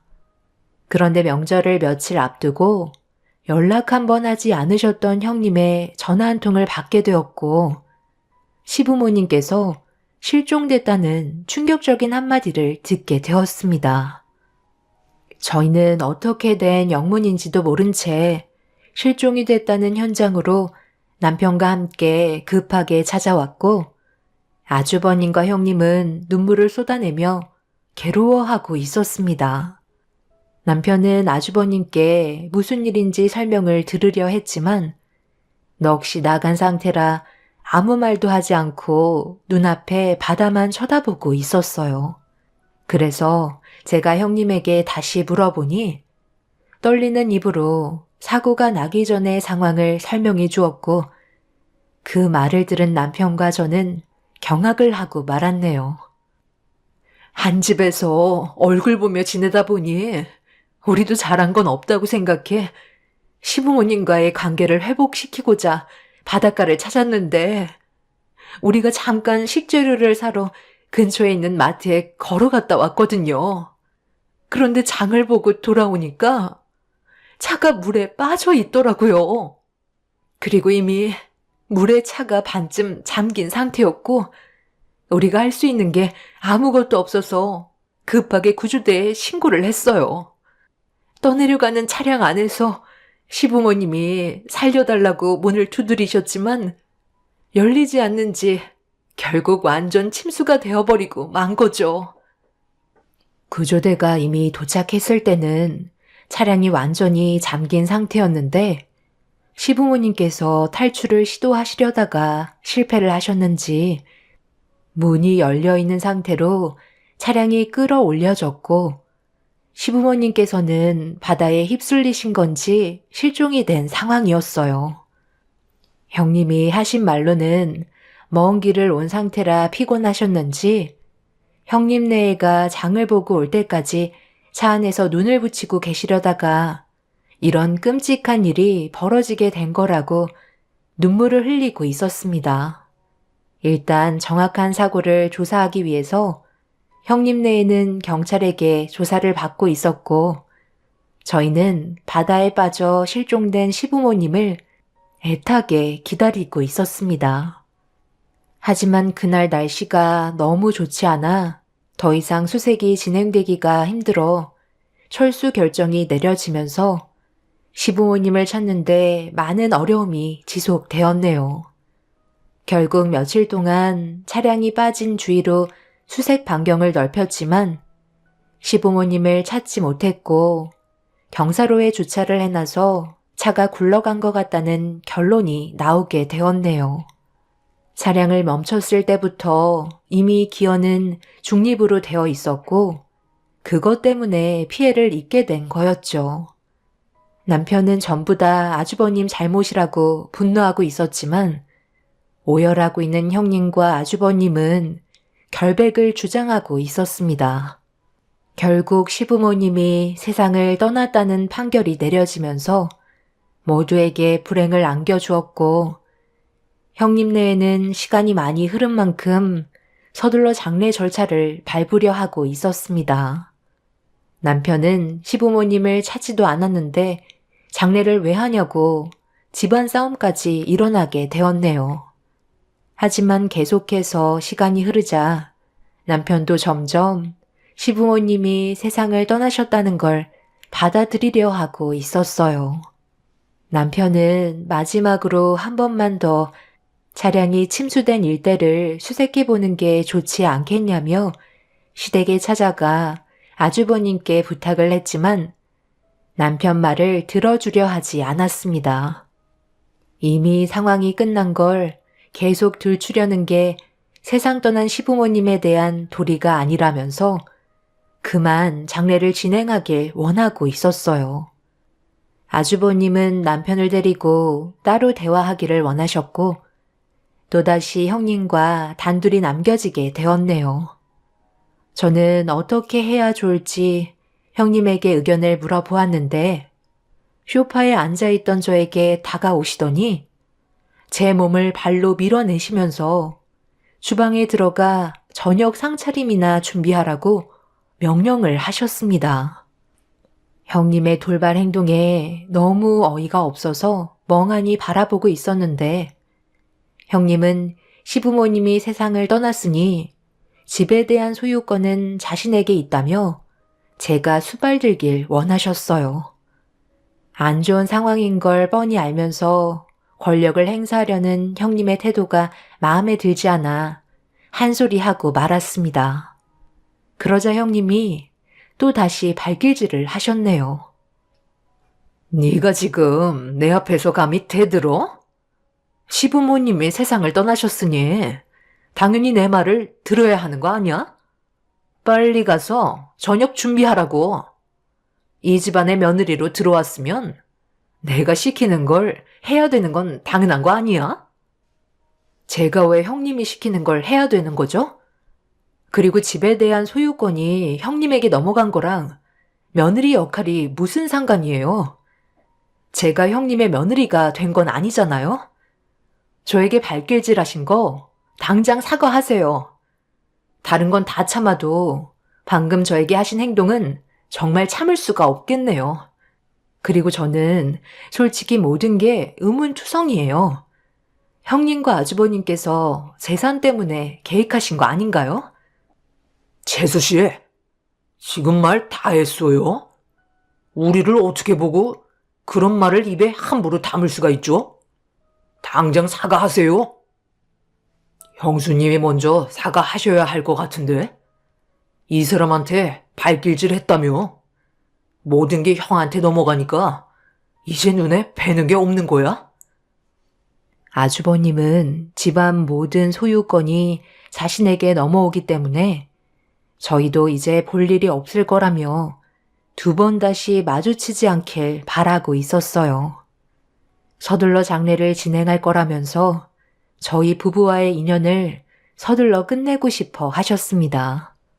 점점 분위기가 심각해지고 안 좋은 말을 주고받으면서 동네가 떠나갈 정도로 남편과 아주버님이 난리를 치고 있는데 갑자기 현관 비디오폰이 켜지면서 초인종 소리가 울렸네요. 저녁 시간이라 찾아올 사람도 없는데 무슨 일인지 싶어 비디오폰 앞으로 다가간 순간 경악을 하고 말았습니다. 며칠 전에 차량 사고로 실종이 되셨던 시부모님께서 비디오폰에 모습을 보여주고 계셨어요. 그리고 그 뒤로 담당 형사분들이 동행하셨네요. 저는 서둘러 현관문을 열었고 문이 열리자마자 형사들이 아주버님과 형님을 체포했습니다. 그리고 형사분들 뒤로 시부모님이 들어오셨네요. 그 모습을 본 남편이 너무 놀랐는지 주저앉아 오열을 했고 체포된 형님네에는 살아계신 시부모님을 보시고 믿기지 않는다는 표정으로 바라보고 있었습니다. 그리고 시모는 저희 부부에게 다가와 사고가 나기 전의 상황에 대해 설명을 해주었네요. 형님네가 시부모님과 관계 회복을 하기 위해 바닷가를 찾아간 건 맞으나 사람이 없는 한적한 곳으로 장소를 정했고 시부모님이 먼 길을 가시느라 많이 피곤하셨는지 잠깐 눈을 붙일 때 비탈길에 기어를 중립에 넣고 차에서 내린 다음 뒤에서 차를 살짝 밀어 바다에 빠지게끔 만들었다며 시부모님께서 차에서 탈출을 하려 했는데 문 밖에서만 차 문을 열게끔 만들어 놓은 바람에 뒷좌석에서 문을 열지 못해 차량이 완전 침수가 됐을 때 그때 앞문을 열고 탈출할 수 있었다고 설명해 주었습니다. 또 날이 어두워지는 시간을 맞춰서 바다에 도착했을 때라 구조대가 왔을 때는 이미 앞이 보이지 않을 정도로 어두워진 상태였고 시부모님께서는 평소에도 수영을 즐겨 하셨기 때문에 다행히 몸을 숨긴 채 탈출을 할 수 있었다며 그때의 상황을 알려주셨습니다. 그리고 아주버님의 행동을 알게 된 이후 사람을 시켜 뒷조사를 한 결과 형님과 아주버님이 조용한 곳에서 따로 대화를 주고받으며 앞으로의 계획에 대해 의논하면서 한편으로는 시부모님에게 저지른 행동에 대해 불안해하고 있었습니다. 시부모님이 세상 떠난 모습으로 발견이 되었어야 했는데 실종이 돼서 형님은 발 뻗고 잠 한숨 못 자고 있었다는 대화 내용의 녹음을 들려주셨네요. 삽시간에 상황은 반전되어 형님네에는 계획적인 범행으로 결국 구치소에 수감이 될 수밖에 없었네요. 그날 이후 저희 가족은 아직까지 그때의 충격적인 상황에서 벗어나지 못하고 있습니다. 하루빨리 정상적인 생활을 해야 하는데 시부모님이 정신적으로 많이 힘드신 것 같네요.